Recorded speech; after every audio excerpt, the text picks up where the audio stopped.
Welcome, everyone. For those of you who don't know me, I'm Bo Turner. I'm the co-founder of Abundant Minds, and we are all so glad that you're here.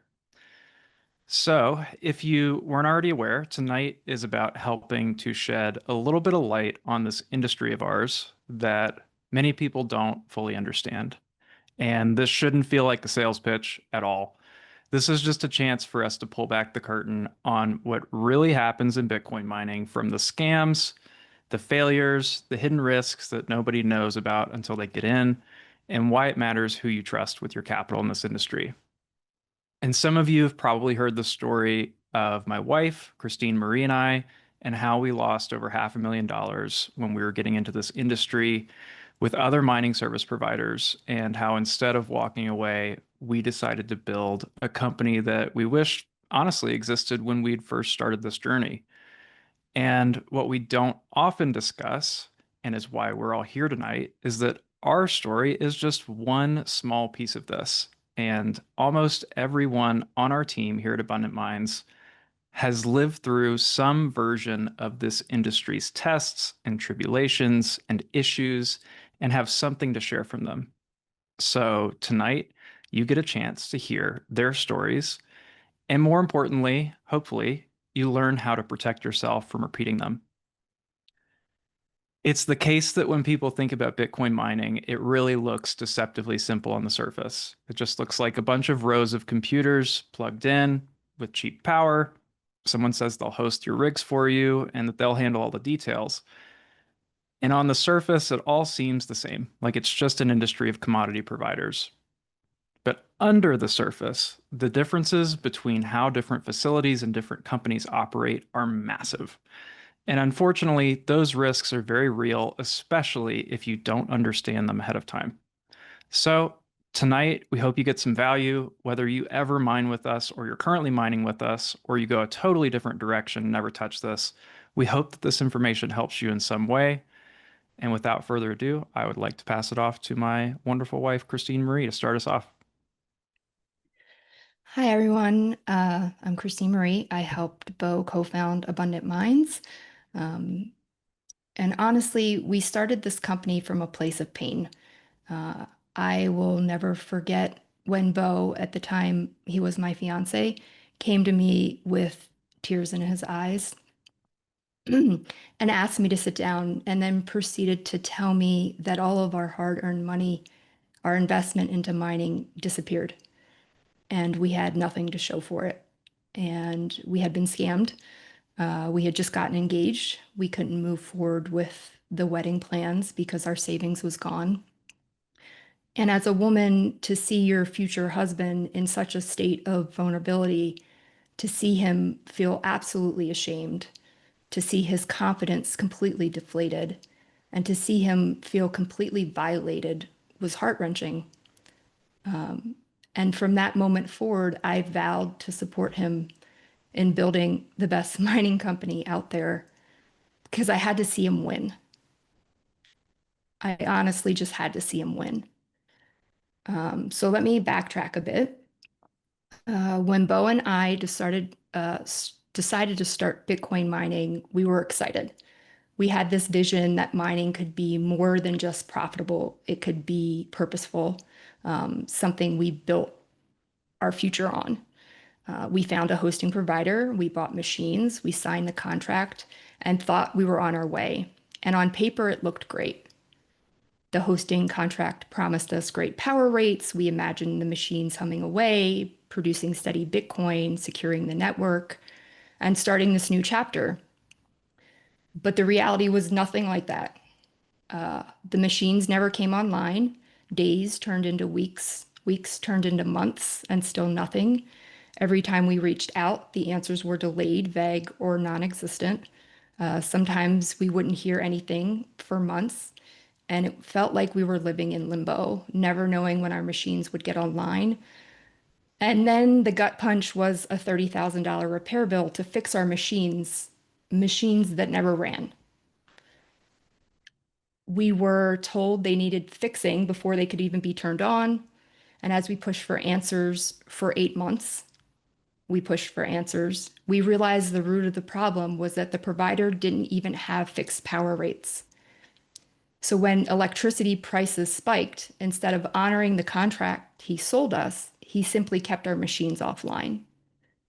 It didn't matter what was written in the agreement. Our uptime, our investment, and our future were all tied up in a company that hadn't built their business on solid ground. The contract itself was a trap. It bound us in for a year, even if our machines weren't running. So then he continued to send us bills to pay for electricity that we weren't using. And it was stressful. It was a very stressful season of our life, uh, with endless phone calls and emails, feeling dismissed. And at one point, I even asked Bo to just show up at the warehouse door and get some answers. He finally agreed to send someone he knew locally in the area to the place, but we were desperate and still nothing changed.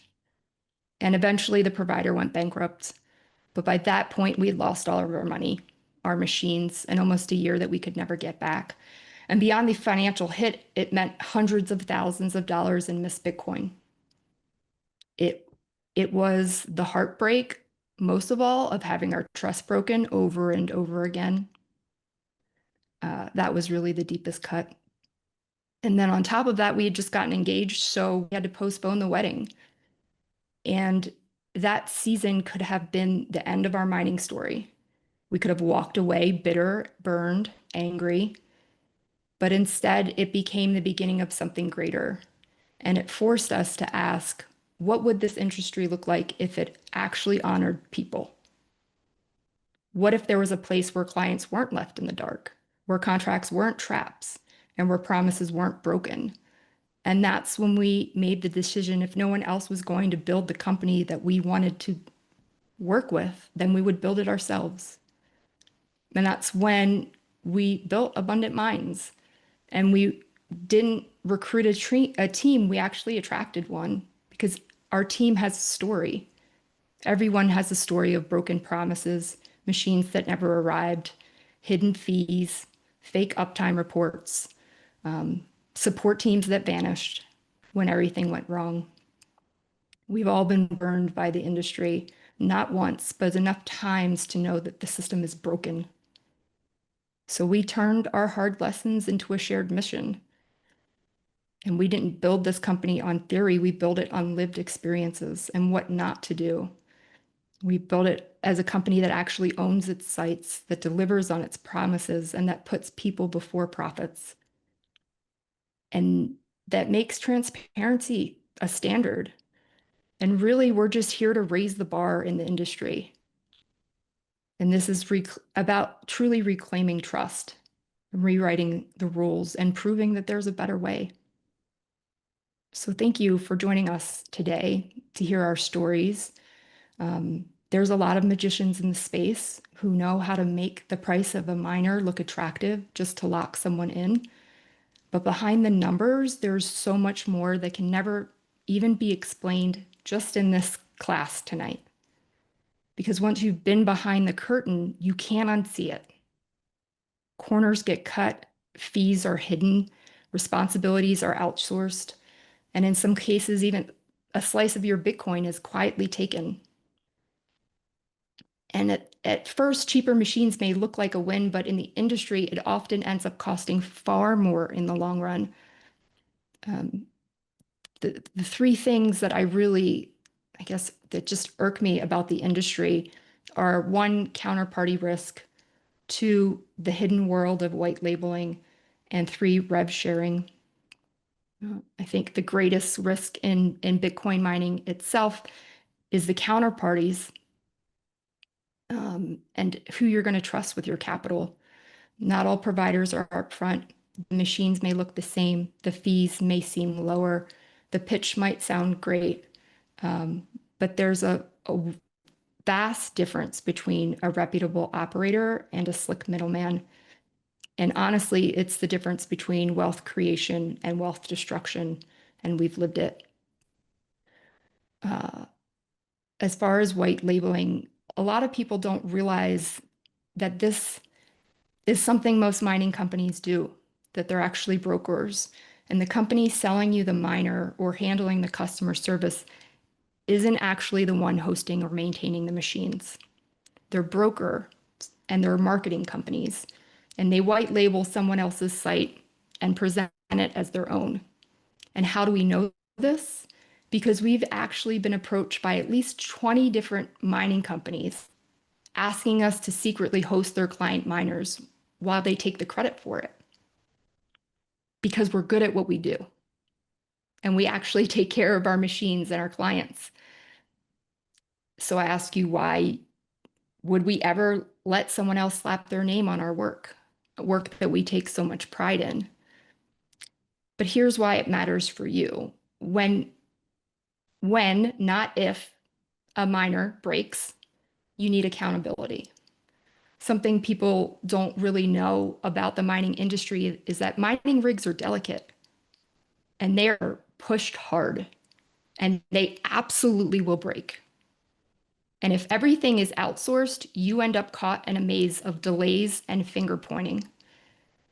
And you contact their customer service, which seems to answer quickly, but in reality, they don't have control over your machines.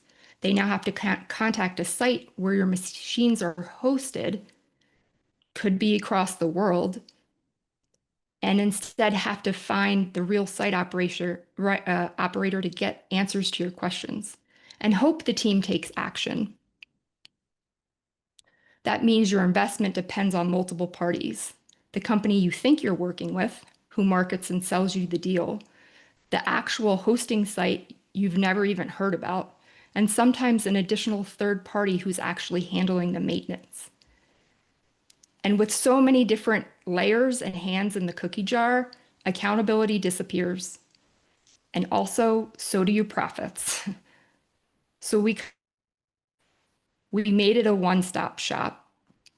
And the same team you talk to is the same team running the site, maintaining your machines and protecting your investments. So here's a powerful question that you can ask any provider. Does your company actually own the mining sites outright? And does your company directly employ the site operations team, or are you outsourcing it to someone else? Now, they might give you the answer that you want to hear and continue to be deceitful, but at least you're asking the right questions. And honestly, we've cleaned up horror stories after horror stories in this industry. We've gotten machines from other providers that had malicious firmware quietly skimming Bitcoin to another person's wallet. We've seen contracts where companies are taking 10 to 30% of their clients' Bitcoin earning for the lifetime of their machine. And if you don't realize what that means, there are companies out there bragging that they have low upfront costs, but they have to make their margins somewhere. So where do they make them? It's secretly over the lifetime of the machine. So revenue sharing, or profit sharing means that they make a percentage of your Bitcoin for the lifetime that machine is working. That can be anywhere from $5,000 to $10,000 in Bitcoin over the lifetime of the machine. And that's a conservative number if Bitcoin doubles in the next 5 years. So that cheaper deal ends up costing you a lot more Bitcoin in the long run. We've seen machines arrive caked in dust, rusted, burn out hash boards. And honestly, that's why we stopped taking outside machines from other providers, because by the time they reach us, the damage is already done. So, some advice: beware of upfront costs, beware of profit sharing, beware of fine print. You can always ask your provider where they make their margins. And if they won't answer, walk away. It's everyone's right to own a business for profit. But the real question is, will they allow you to be transparent enough to where that markup is? We're transparent about that. Our margins fund proactive maintenance, real infrastructure, and dedicated client support. It protects your uptime and your capital, and your Bitcoin. And honestly, the industry needs more transparency, not less. And that's exactly what we're here to provide. So we'll never call out names. That's not who we are. Please don't ask. We choose to speak with integrity, to rise above, to stay focused on the education and empowerment rather than tearing anyone down. But it's important for us to equip the public with the right questions when evaluating any provider. So after this class, if you registered through our webpage, you'll receive 36 essential questions to ask any mining provider. And these questions will equip you with the knowledge that you need to protect yourself from choosing the wrong partner and to ensure that you have knowledge to make an informed decision. The purpose of tonight's class is not whether you choose Abundant Minds or not. The purpose is to empower you and to make sure you leave here fully equipped to select the right provider that's truly right for you. So first up, we have Colin. Colin is our IT advisor. He's here to share his experiences with cloud mining.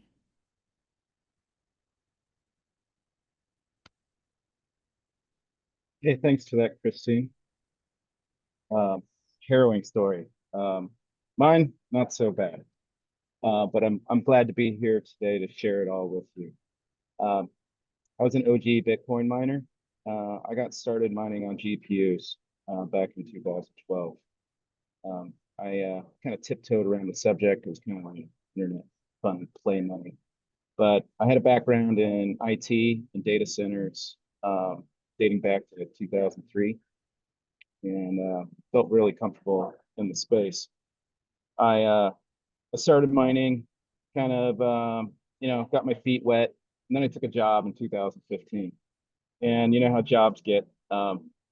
Doing contracting, working 40 hours a week. I didn't really have time to play around with my miners, and I spent less time focusing on. I ran them, but I didn't really like expand as much as I should have, knowing what I know now. Um, But I got into the world of virtual crypto mining. I was buying cloud contracts for hash rate. I had uh, I had mined up 2 Bitcoins and I transferred it to this centralized site. Um, and they took my 2 Bitcoins and I spent the part of them on mining contracts. So I was receiving Bitcoin, but on yet a centralized site. And yeah, 2 Bitcoins went in, and I thought I was doing great. I pulled a half a Bitcoin out, and then I went, and a couple of months went by, and then I tried to pull another half a Bitcoin out, and it didn't happen.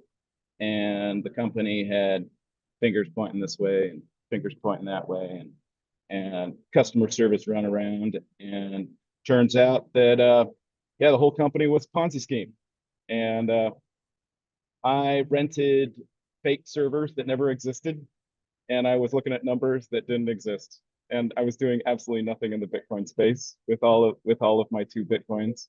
I mean, at the time it was $600, so I was, it wasn't really that big of a deal for me. We were just goofing around, we're internet nerds. It's the mid 2000s. Bitcoin hasn't really caught on yet, and but I ended up losing a Bitcoin and a half, and I didn't even get to write it off. That was the thing that bothered me the most. Was I just like, it was post-tax income that I had to pay taxes on and lose. And the question that I propose to anybody getting into the mining space is serial numbers. It's the one thing that I take very seriously now, is that I acquire serial numbers so that I can depreciate my capital investment however I see fit. Get special 179, get a 5-year depreciation. I don't know, not financial advice, consult your CPAs. But the ability to write down your income is probably one of the most important items of Bitcoin mining that I discovered over my 10 plus years in the space. And I propose that to you as a way to kick income into the future by writing down depreciative assets in the near term here, and explore that as a financial tool for your future. And so with that, I'll kick it over to, I think Joe's next. Yeah. I want to hear your story, Joe. Joe is our COO. He's been on the other side of the client experience.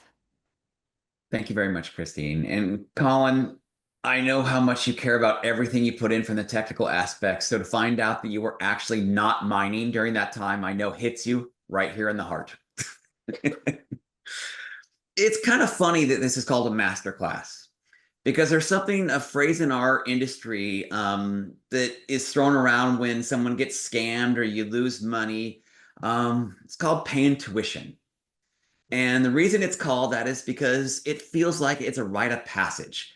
In order to actually succeed in Bitcoin mining, you have to lose money first. It just seems a common theme amongst everyone else. And if that's the case, I feel like I've pretty much earned a master degree because I haven't lost money once, but twice, but actually 3 different times and going through my journey to get where I'm at now with Abundant Minds. I started like a lot of people, a hobbyist miner, wanting to do it myself. Like Cullen, I had a career in IT. I built courses, did programming. I built computers. It was fun. I was good at it. Figured, why not? I'll do this at home and have some fun with it. Maybe make some Bitcoin. So it was around 2019-ish, I think. I went through and bought some S17 miners, tried to find the lowest price because that's what you do, right? You go out and you find the best price for a miner because that's what my spreadsheet said I should do. So I went through, found a really great deal for them, and they show up a few weeks later. I'm at work and UPS drops them off on the porch. I run home and super excited, of course, going to start my Bitcoin mining career. I go to pick up the first box and it rattles. That can't be good. Pick up the second one.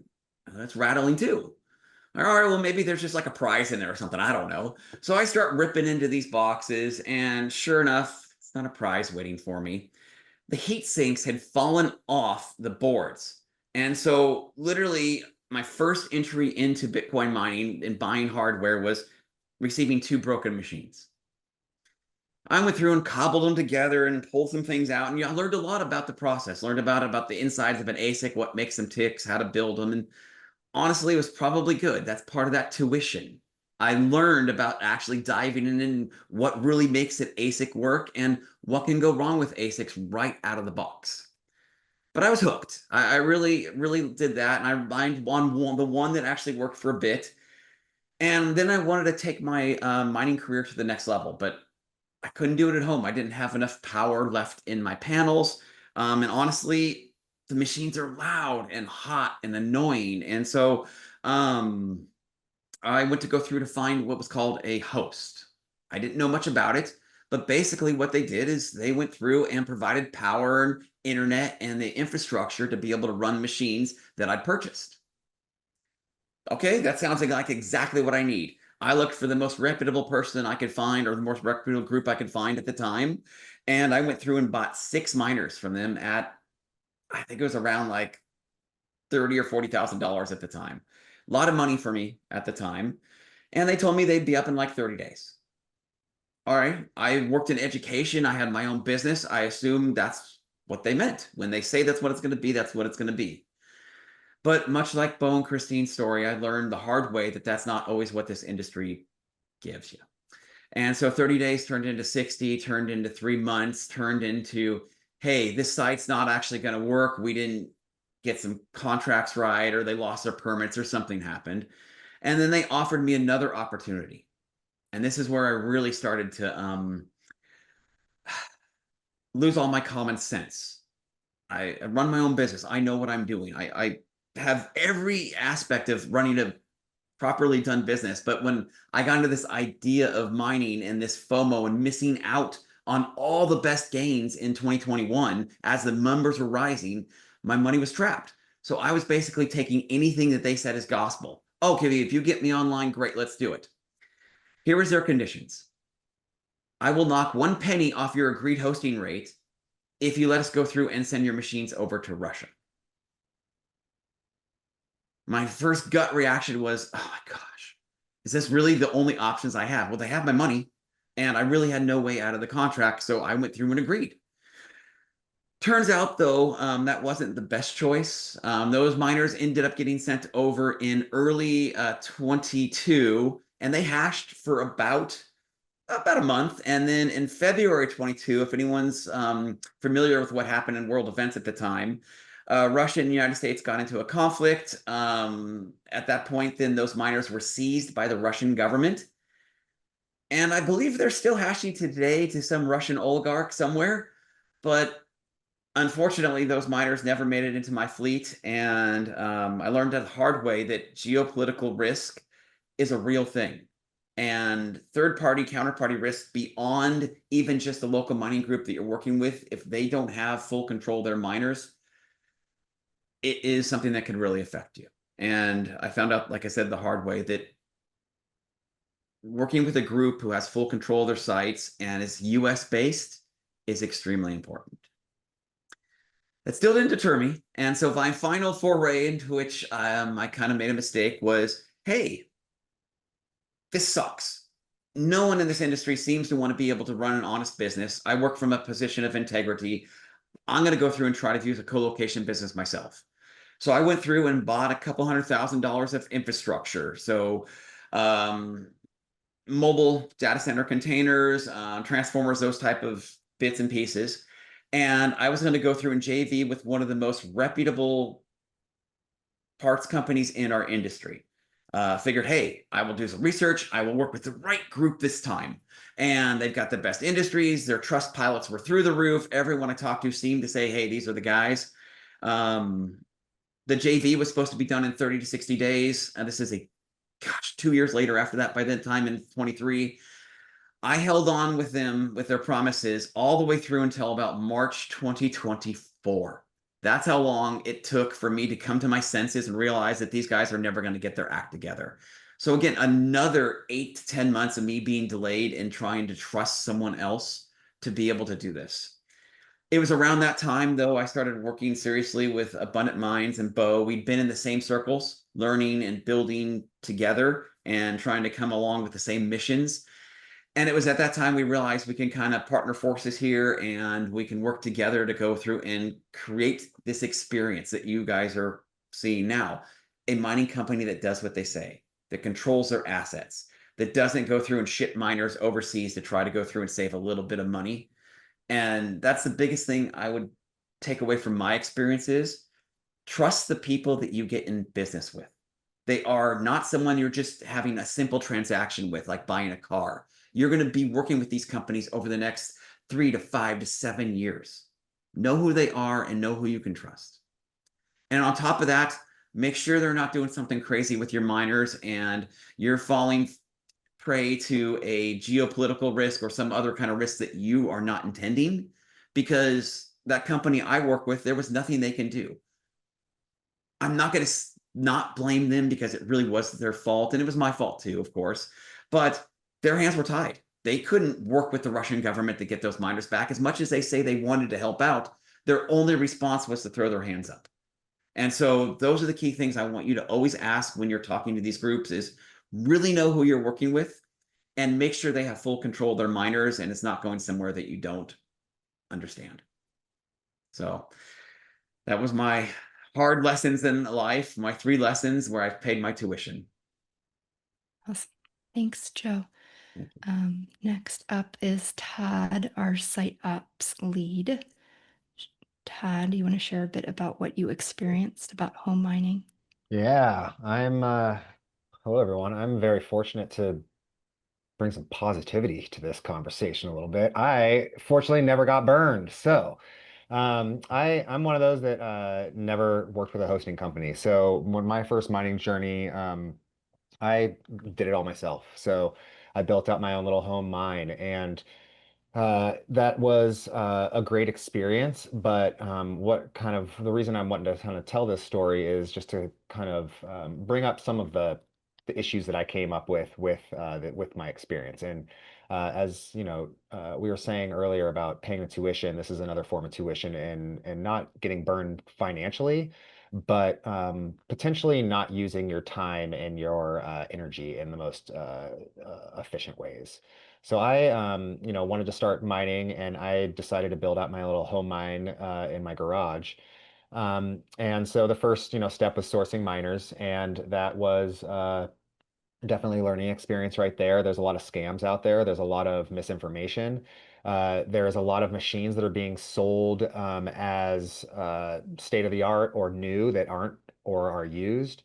And so the first, struggle is spending hours and hours vetting out sellers of machines. It got to a point where some of these, groups were, the sellers were taking pictures of themselves with newspapers and shoes on their heads to prove that they were actually people. So, the industry has matured a little bit now, and you can actually, buy on websites. It wasn't like that back when I was buying machines. But it still is a lesson to learn of understanding the product that you're buying, especially when you're spending this much capital, and understanding who you're buying from. So that was kind of the first lesson. It spent a lot of time and probably spent more money than I needed to purchase those machines. And then, once I received the machines, it got to the point of having to get them plugged in. So I did a little bit of research ahead of time. I knew what I was getting into, but these machines take a ton of power. I almost dropped the S bomb, but I'm going to avoid that. It is a S ton of power, and it takes a whole. It's not typical circuits that a home has. So typically, the only circuit that you'll have at your house that can power a Bitcoin miner is a dryer. So I know that there's been people that have plugged into dryers. I, took it upon myself because of the sound and the heat issues that become with Bitcoin mining. Had to build out my little corner of the garage. So that required me extensively researching and how electricity works and how to run my own lines. So I swapped out my own panel, got 3 miners up and running, and it took a significant amount of infrastructure, time, and money. It was 3 to 5 grand to just get my space available to be able to actually start hashing. And then came, the time that you turn those miners on, and it's, you got a pack of screaming hornets out in your garage when you're trying to have dinner with your family. It's not necessarily the most enjoyable experience, and it's also not the best way to stay married. So, it came to the point where miners are screaming, and you're having to get heat out of the garage. So, the snowball started, and I ended up being, I had to cut 2 holes in my that are always there in the side of my garage to vent that heat out. Built out extensive duct work to try and get that heat out of there. So at that point, I had invested, tons of time, tons of energy, and tons of infrastructure build and trial and error to get these miners up and running. I finally got to the point where they were hashing, and they were hashing away, and I had them running for 4 year, essentially 4 years straight. But what also you face is you're in a residential neighborhood, and you have these machines screaming. There it got to a certain point too where we didn't have the uptime that I was hoping for. My goal was to have these miners running 24/7, but when you're having dinner with your family out in the backyard or having a barbecue out back, or you're just wanting a little bit of peace and quiet and you can just hear this scream going at all times, or when it's summer and you have your windows open and you're trying to sleep and you can hear this subtle hum in the distance that you have tapped into that's just driving you crazy, it forces you to shut your miners down. And so that is just immediately lost revenue. And so, uptime was a big one for home mining because there is a certain peace of mind. And then the last lesson is something I fortunately never experienced, but that was safety in infrastructure. And I say safety in 2 different ways. There's physical safety. So you have a target on your back at that point. When you have huge power bill and you have miners screaming out your garage, at a certain point, there is a safety risk of someone coming and potentially trying to, $5 wrench your miners. And then the other one is just infrastructure fire risk. These are high electrical devices, and if they're not run correctly, if they're not run in the right environments, and if they're not handled correctly, can really cause major issues. I.e., the worst is a fire. And so, if you're not prepared, you are also putting your family's life at risk. And it got to a point where I just did not feel comfortable with that risk. And insurance was also a challenge. And And so it just really it was a really big lesson for me. I'm really thankful that I experienced that. And I would say that if any of you guys want to try home mining, I would suggest, doing it. And if you can do it successfully, give us a call, and we're always looking to hire new site techs. So you can come over to come over and do it professionally after you've gotten your feet wet at your house. So that's my story. Thanks, Todd. Next is Parker. Parker is our client advisor. Excellent at digging into contracts. Parker, do you want to share your perspective? Yeah, thanks, Christine. It's great to see so many familiar faces on this call tonight. I am in a really privileged position to be able to meet with so many different people on a regular basis. And part of my role is really helping to make sense of this industry. Probably the biggest question I get asked is, what questions should I be asking?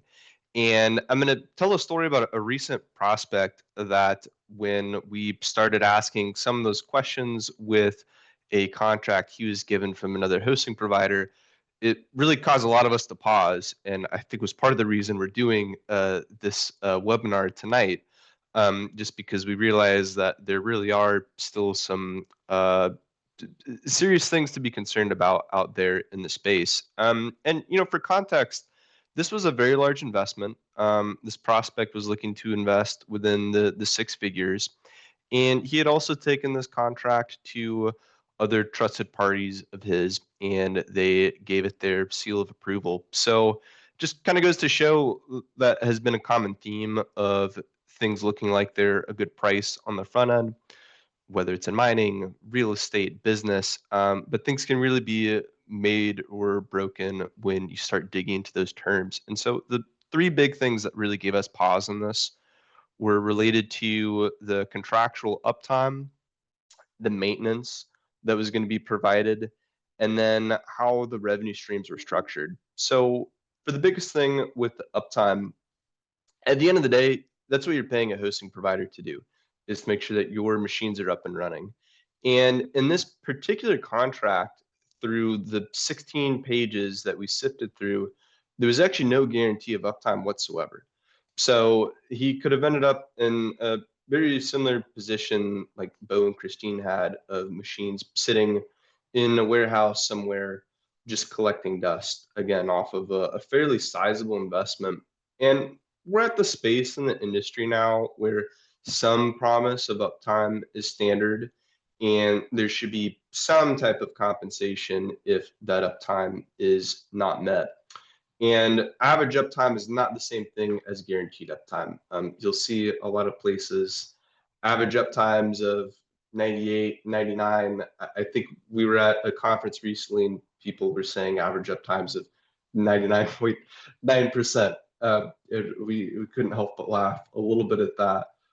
So definitely really asking some very serious questions around uptime. What are they promising, and what are they going to do if they don't hit that level is extremely important. The other big thing you're paying a hosting provider for is maintenance. As we've discussed a lot, and Todd went into a lot of detail, these things are fragile.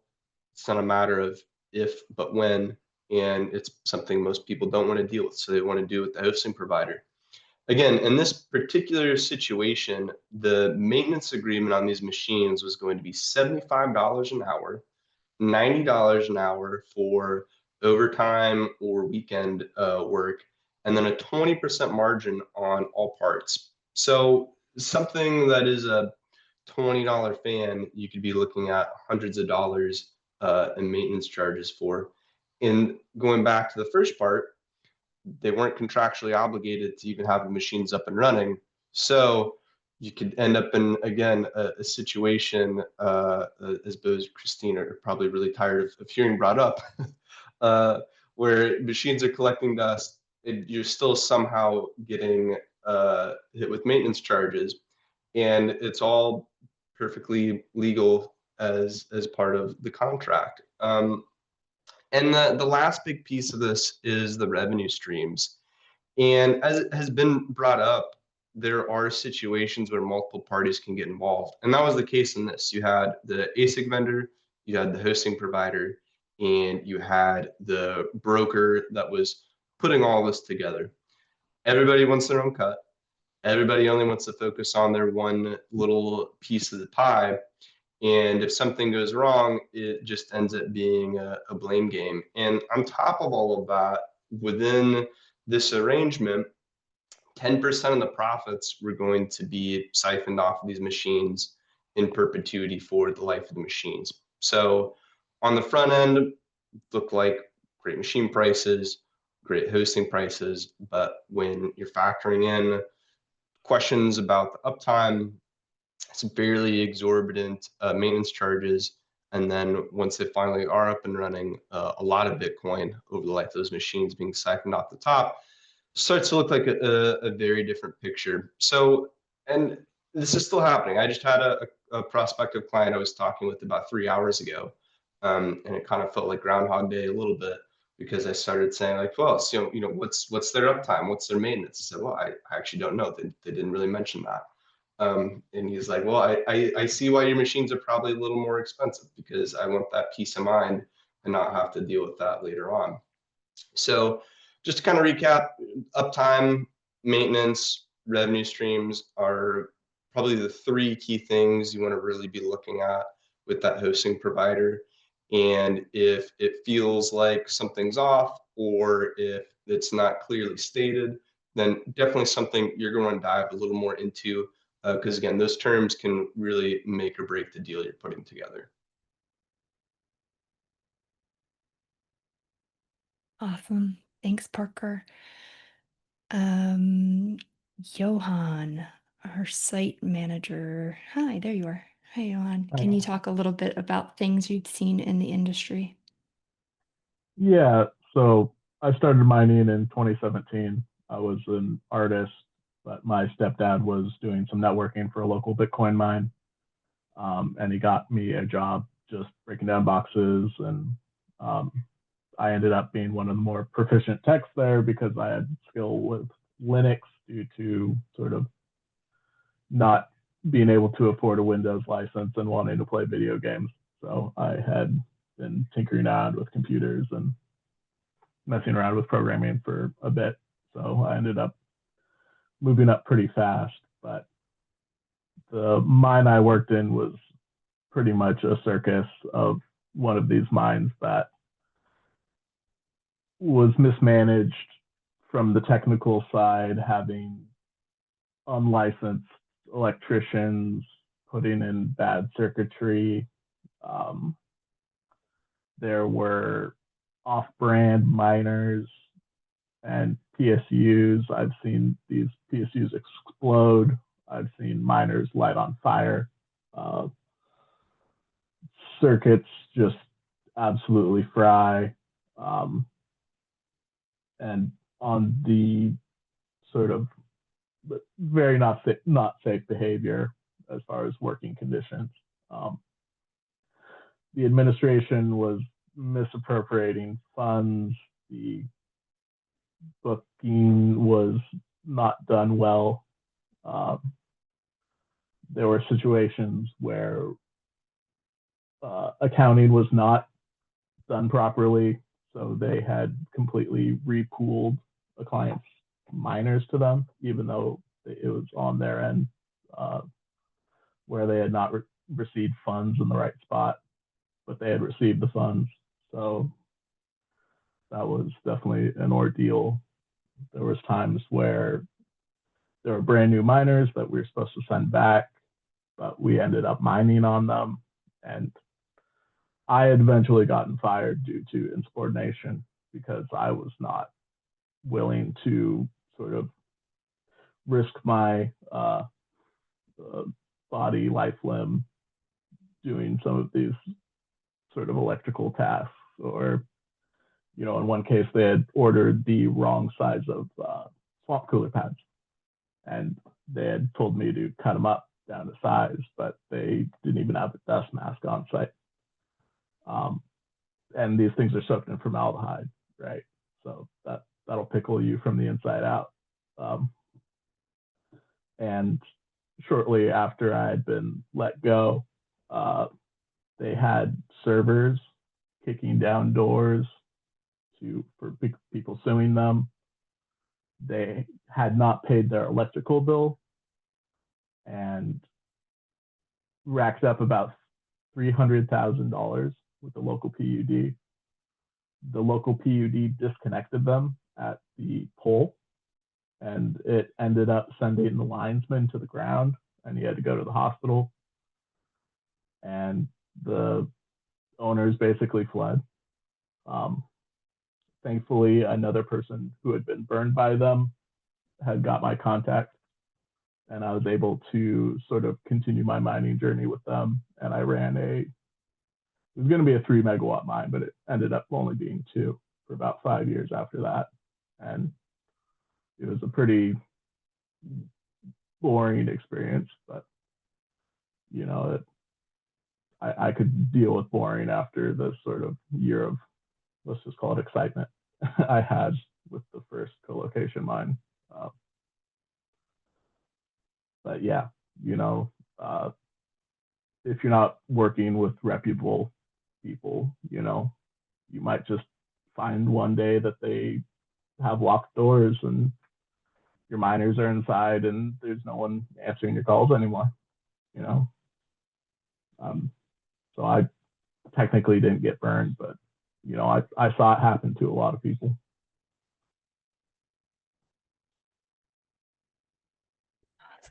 Thanks, Johan. Sydney is our client success lead. Sydney, could you share a bit about why putting the client first is important? Sure, happy to.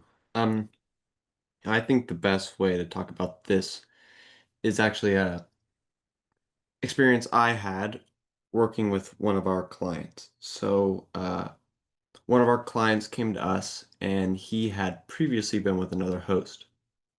And you know, when a client comes to us, I spend a lot of time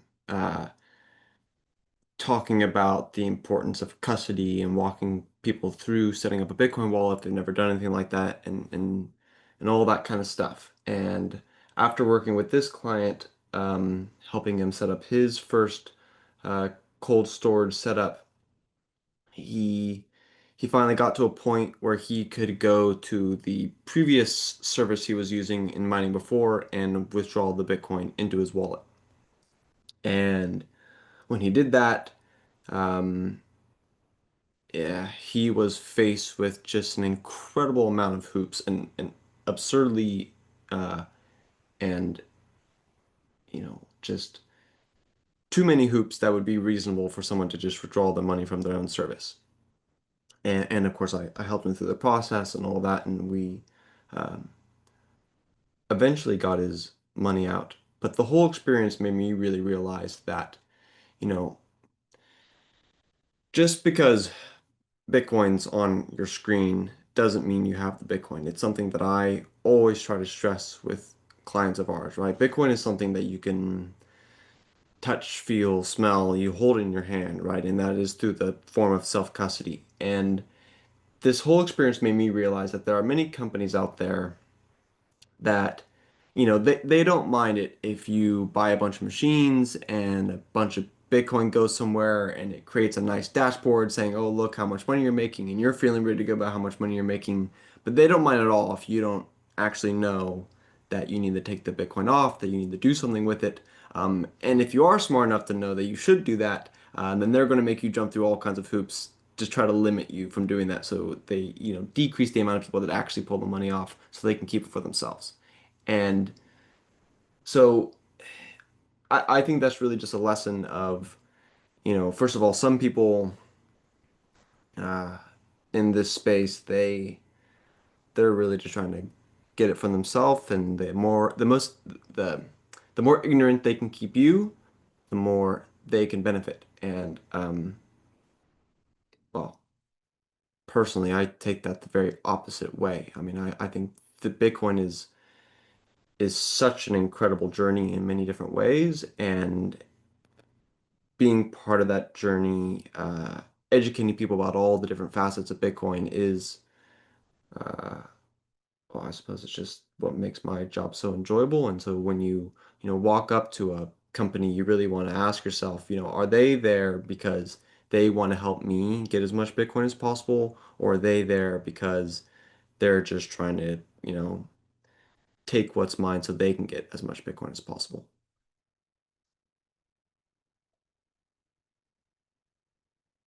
Thanks, Cindy. So, all of our combined past experience basically show us how much the industry needed to change, and too many people have been burned. And that's our why. And it's about raising the bar for what this industry can be.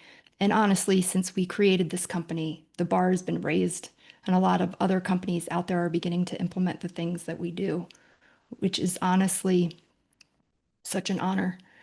Um, and we believe mining deserves better, and it needs foresight. And you know, regions can struggle with curtailment or blackouts or government instability, uh, and losing machines or having terrible contracts shouldn't be the norm.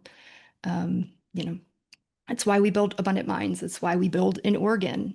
It's intentional because we have hydropower for stability and safety and the climate that extends the life of the miners. And, honestly, above all, this industry needs to remember that mining is about people, and every client deserves a partner that shows up and someone who walks them through decisions and teaches them the questions to ask and shares tax strategies and opens the doors so that they can actually see their machines for themselves. Not just a host, but a guide. And for us, this has never been about being the cheapest. It's always been about raising the standard. Because honestly, mining's not a gamble. And if you can tell, many of us gambled in the past and lost. It's a long-term investment, and it deserves stewardship and transparency and care. So that's the mission we've all committed to. It's the example we hope to set, and it's the vision we work toward every single day. And with that, I'm going to pause, because at the heart of this, the risks and the lessons and the work we do, there's a deeper reason why we built Abundant Minds. And so Bo has carried this mission with him since the very beginning, and I know he'd love to share with you the way he has envisioned it. Only he can. Thanks, Christine. If you stuck around to this point, I wouldn't blame you if you're thinking, well, why would I even want to do this? There's so many risks. It's clearly a minefield of just a bunch of ways to lose your money. And if improperly navigated, that can be true. But the reason that many of us are called to get into this space is because mining, not only as a stream of passive income, it's more than just creating a stream of income. It's our way, in my opinion, to have more positive impact per dollar spent, per watt that we consume than anything else that we could put our time or our energy or our capital into.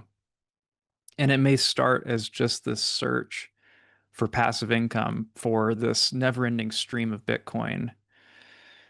But at least for me, it grows into a realization that we absolutely can change the world for the better with our ingenuity. We can turn waste into abundance. We can turn excess heat into a harvest in the winter. We can turn the empty shells of industrial times gone by into the foundation of an abundant future. And if we didn't have the experience of getting burned firsthand, then we probably wouldn't have had the catalyst to look deeper, to actually see what was going on beneath the surface in this industry, how it's actually changing everything. And one of my mentors says that your purpose sits next to the worst thing that ever happened to you.